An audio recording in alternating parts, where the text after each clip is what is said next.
Hello friends, this is Dr. Ravi Sani. Our today's discussion is about endomembrane system.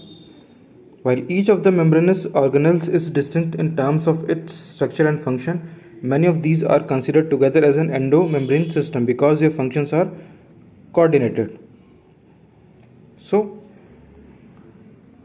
जो organelles हैं basically they are distinct, but कुछ organelles ऐसे हैं जो coordinate वे में function करते हैं. सो इनके कोऑर्डिनेशन को हम एक सिस्टम बोल सकते हैं that is called endomembrane system. और इस एंडोमेम्ब्रेन सिस्टम में कौन कौन से ऑर्गेनल होंगे, जैसे कि the endomembrane system consist endoplasmic reticulum, Golgi complex, lysosome and vacuoles. So जो प्लाज्मिक रेटिकुलम है, गोल्जी कॉम्प्लेक्स है, लाइसोसोम है और वैक्यूल्स हैं, ये एक कोऑर्डिनेट वे में काम करते हैं. दैट्स इन सभी को एक साथ हम एंडोमेम्ब्रेन सिस्टम बोल सकते हैं. Since the functions of the mitochondria, chloroplast and peroxisomes are not coordinated with the above components, these are not considered as part of the endomembrane system. Mitochondria, chloroplast और peroxisome, इनके जो functions हैं वो above जो mention हैं जो organelles हैं उनके साथ कोऑर्डिनेटेड नहीं है. That's why they are put outside the endomembrane system. Now come to the first organelle of the endomembrane system, that is endoplasmic reticulum. Electron microscope studies of eukaryotic cells reveals the presence of a network or a reticulum of tiny tubular structures scattered in the cytoplasm that is called the endoplasmic reticulum. Hence endoplasmic reticulum divides the intracellular space into two distinct compartments, liminal that is inside the endoplasmic reticulum and the extraliminal that is outside the lumen, यानी towards the cytoplasm. ये एक tubule है endoplasmic reticulum का. So basically एक environment जो होगा वो उसके अंदर की तरफ होगा और एक जो एनवायरनमेंट होगा उसके बाहर की तरफ होगा इस ट्यूबुल के. So this one is the outer, this one is also outer, this one is the inside. तो ऐसे बहुत सारे जो ट्यूब्यूल्स हैं उनका एक नेटवर्क होता है. उस नेटवर्क से जो स्ट्रक्चर बन रहा है उसे हम एंडोप्लाज्मिक रेटिकुलम बोलते हैं. सो जो आउटर एनवायरनमेंट है ये साइटोप्लाज्म की तरफ होगा और जो लिमन के अंदर है it is inside the endoplasmic reticulum और उसके it is a liminal structure inside ER. The ER often shows ribosomes attached to their outer surface. इसके outer surface पे यहाँ पे ribosomes attached होंगे. The endoplasmic reticulum bearing ribosomes on their surface is called rough endoplasmic reticulum. So, due to presence of ribosomes on outer side of the membrane, this endoplasmic reticulum is called rough endoplasmic reticulum. In the absence of ribosomes, they appear smooth and are called smooth endoplasmic reticulum. So कुछ tubular structures ऐसे होंगे जहाँ पे ribosomes present नहीं होंगे. So जो outer layer होगी it would be smooth. That's why this structure would be called smooth endoplasmic reticulum. Ribosomes present है तो रफ एंडोप्लाज्मिक रेटिकुलम और राइबोसोम्स एब्सेंट है तो smooth endoplasmic reticulum. Rough endoplasmic reticulum is frequently observed in the cells actively involve in protein synthesis and secretion. So जो rough endoplasmic reticulum है वो उन sales में ज़्यादा प्रेजेंट होगा जहाँ पे प्रोटीन सिंथेसिस और सीक्रेशन ज़्यादा होता है. They are extensive and continuous with the outer membrane of the nucleus. जो न्यूक्लियस है उसकी जो मेम्ब्रेन है ये उसी की ही कंटिन्यूटी में होती हैं, उसी से ही अटैच्ड होती हैं. The smooth endoplasmic reticulum is the major site for synthesis of lipid. जो स्मूथ एंडोप्लाज्मिक रेटिकुलम है यहाँ पे राइबोसोम्स प्रेजेंट नहीं है तो डेफिनेटली यहाँ पे प्रोटीन के अलावा जो दूसरे फंक्शंस हैं वो होंगे, यानी यहाँ पे लिपिड का सिंथेसिस होगा. In animal cells lipid like steroid hormones are synthesized in smooth endoplasmic reticulum. So further classes में हम पढ़ेंगे जो हार्मोन्स होते हैं.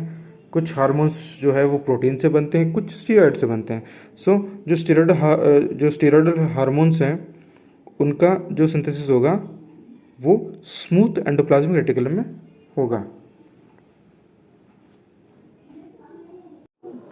Hello friends, this is doctor Ravi. Today we are going to discuss about Golgi apparatus. So Camille Golgi In 1898, first observed densely stained reticular structures near the nucleus.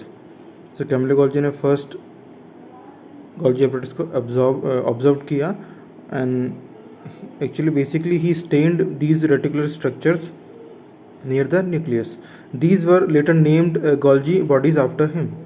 They consist of many flat disc-shaped sacs or cisternae of 0.5 micrometer to 1 micrometer in diameter. These are the stacked parallel to each other. Basically, in this image, we can clearly see these are the cisternes or tubules which are arranged in a stacked manner. The Golgi cisternae are concentrically arranged near the nucleus with distinct convexes or the forming face and the concave, that is trans phase, or the maturing phase. The cis and the trans phases of the organelles are entirely different but interconnected.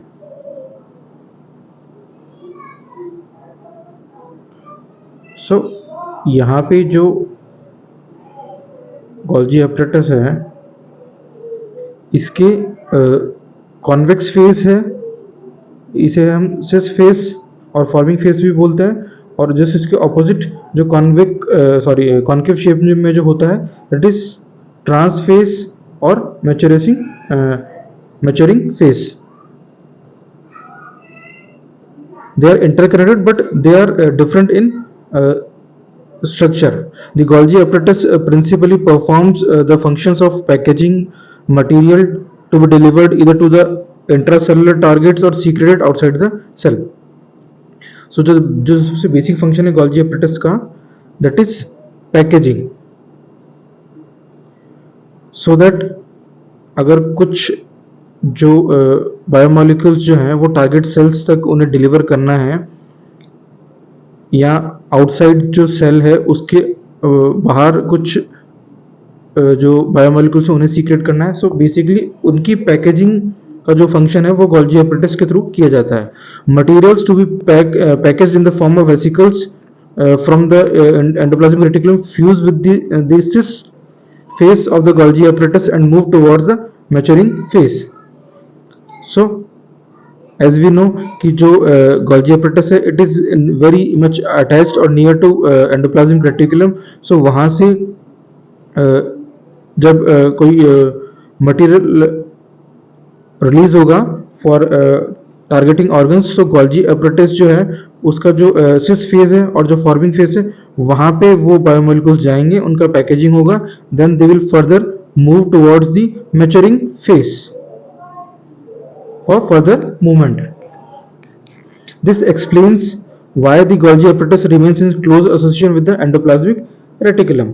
So endoplasmic reticulum के just near associated होते हैं because वहाँ से जो biomolecules आने हैं उनको package करेंगे और फर्दर वेसिकल्स के फॉर्म में या तो सेल्स के बाहर उन्हें सीक्रेट करना है या फिर जो टारगेट ऑर्गन्स हैं वहाँ तक उन्हें बायोमोलिक्यूल्स को पहुँचाना है. A number of proteins synthesized by ribosomes on the endoplasmic reticulum are modified in the cisternae of the Golgi apparatus before they are released from its trans phase.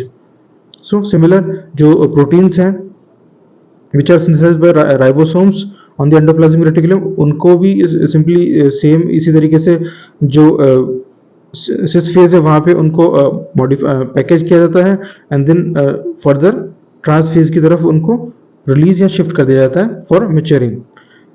Golgi apparatus is the important site of formation of glycoproteins and glycolipids.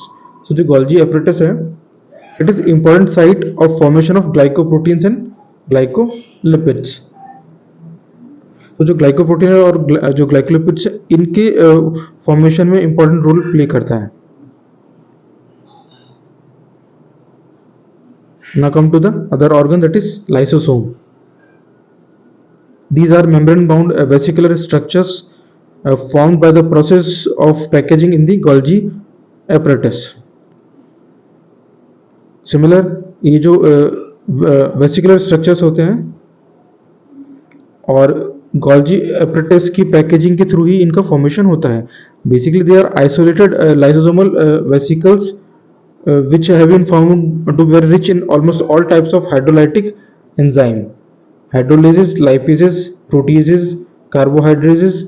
So basically ये जो लाइसोमल जो vesicles हैं, we all know that कि जो endoplasmic reticulum से जो biomolecules आए या फिर उनको एंजाइम में कन्वर्ट किया गया, फिर उनको गोल्जी अपरेटस में पैकेजिंग किया गया और फिर फर्दर उनको रिलीज किया गया। सिमिलरली उन्हीं से ही लाइसोमल वेसिकल्स का फॉर्मेशन होता है और इनमें जो बेसिकली हाइड्रोलाइटिक एंजाइम्स होते हैं, हाइड्रोलाइटिक एंजाइम्स एक ग्रुप है जिसमें हाइड्रोलिजेज होते हैं, लाइपेजेस होते हैं, प्रोटीजेस होते हैं, कार्बोहाइड्रेजेस होते हैं। So these are the hydrolases. जो एक ग्रुप बन गया है उसमें 3 एंजाइम्स है, लाइपेजेस, प्रोटीजेस और कार्बोहाइड्रेट, जो कि रेस्पेक्टिव लिपिड, प्रोटीन और कार्बोहाइड्रेट को ब्रेक करने का काम करते हैं। सो बेसिकली इसमें जो हाइड्रोलाइटिक एंजाइम्स होते हैं जो कि हाइड्रोलिज ग्रुप में इन्हें हम रख सकते हैं।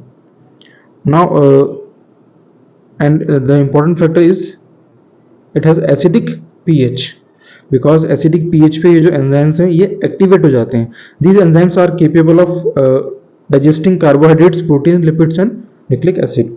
जो रेस्पेक्टिव जो एंजाइम्स हैं वो इन रेस्पेक्टिव बायोमोलिक्यूल्स के ब्रेकडाउन में हेल्प करते हैं। Now vacuoles. The vacuole is the membrane bound space found in cytoplasm. It contains water, sap, excretory product and other material which are not useful for the cell. एक membrane bound space होता है cytoplasm में और इसमें water, SAP, excretory products और other materials जो कि cell के लिए अभी यूजफुल नहीं है वो प्रेजेंट होते हैं। The vacuole is bound by single membrane called tonoplast. It is important. So जो वैक्यूल है ये एक सिंगल मेम्ब्रेन बाउंड स्ट्रक्चर होता है। मोस्ट ऑफ द हमारे जो ऑर्गेनल्स थे जो साइटोप्लाज्म में प्रेजेंट थे वो सभी डबल मेम्ब्रेन बाउंड थे, but this vacuole is single membrane bound and this membrane is called tonoplast. It is very important from exam point of view. In plant cells the vacuole can occupy up to 90% of the volume of the cell. Plant cells में जो most of the portion होता है cytoplasm का वो vacuole से covered होता है। बाकी जो रिमेनिंग पोर्शंस हैं 10% में उसमें बाकी सारे ऑर्गेनल्स प्रेजेंट होते हैं। In plants the tonoplast facilitates the transport of number of ions and other materials against concentration gradients into the vacuole. Plants में जो टोनोप्लास्ट है it facilitates transport of number of ions and other materials against concentration gradient into the vacuole. So concentration gradient के against जो है ये tonoplast जो membrane है वो आयंस को और अदर मटेरियल्स को मूव कराती है। Hence their concentration is significantly higher in the vacuole than in the cytoplasm. So cytoplasm की कंपैरिजन में जो वैक्यूल है इसके अंदर जो है इन आयंस की और इन मटेरियल्स की कंसंट्रेशन ज्यादा हो जाती है। In amoeba the contractile vacuole is important for osmoregulation and excretion. In many cells, as in protist, food vacuole are formed by the engulfing the food particles. Similarly, amoeba एक unicellular organism है जिसमें जो contractile vacuole है वो in itself it is very important for osmoregulation और excretion, because amoeba का जो single cell organism है तो इसका जो मेम्ब्रेन के अंदर का जो एनवायरनमेंट है it could easily affected by the outside. So उस केस में जो वैक्यूल है वो ऑस्मोरेगुलेशन और एक्सक्रीशन का भी काम करती है। एक्सक्रीशन मीन्स अमीबा में जो बायोकेमिकल रिएक्शंस हो रही हैं साइटोप्लाज्म और सेल में उनके थ्रू जो बायो प्रोडक्ट्स बनते हैं उनको बॉडी से रिमूव भी और जो सेल है उससे बाहर इन जो है रिमूव करना होता है। So this function is done by the vacuole. Food vacuoles और formed by the engulfing the food particles. Similarly food vacuoles भी का भी फॉर्मेशन होता है और उनमें बेसिकली फूड पार्टिकल्स प्रेजेंट होते हैं।